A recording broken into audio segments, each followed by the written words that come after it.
Récemment auréolé du titre de champion de France et champion du monde IFMA, Danny N'Djiba cumule les victoires.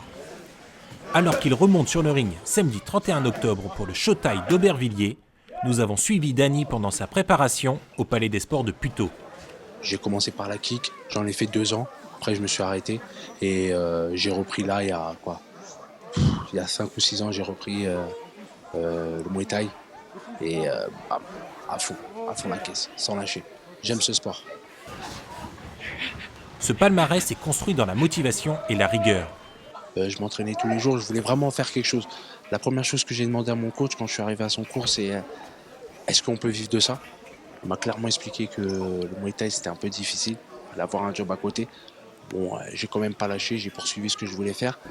Et en fait, champion de France et champion du monde, c'est vraiment venu comme ça. J'étais là juste pour me prouver à moi-même ce que je valais. Je voulais savoir jusqu'où je pouvais aller quand je vais aux entraînements et quand je vais sur le ring. Là,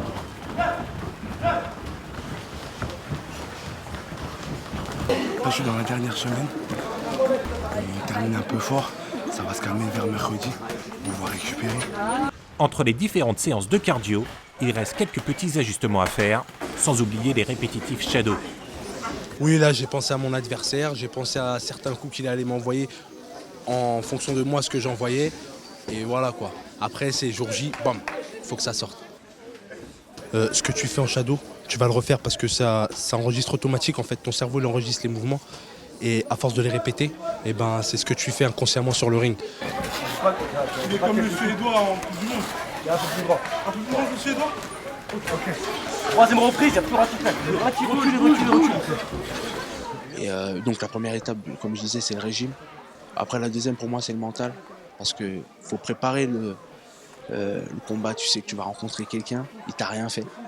Tu lui as rien fait. Et on va mettre les gants pour se mettre dessus. Donc faut préparer ça mentalement. Je le prépare. Et la troisième, pour moi, c'est le ring. Tu donnes ce que tu as. Dans cette boxe-là, quand tu boxes proprement, c'est beau à voir. Et c'est cette beauté que j'ai envie de retranscrire sur le ring pour que les gens ils aient du plaisir aux yeux. Le grand soir, il n'est question que de s'échauffer et de trouver de la motivation auprès de ses amis et boxeurs du club de Puteaux Scorptail. Dommage que je puisse pas monter avec lui, que je puisse pas être dans son coin, mais il sait que je suis là et il n'y a même pas besoin de mots. Il sait que je suis là et tout le monde est confiant, tout le monde croit en lui. Il a vraiment progressé ces derniers temps, tout le monde l'a vu, tout le monde le dit dans le monde du Muay Thai. Et aujourd'hui, il va essayer de prouver quelque chose face à un Moussa Dembélé qui lui est confirmé.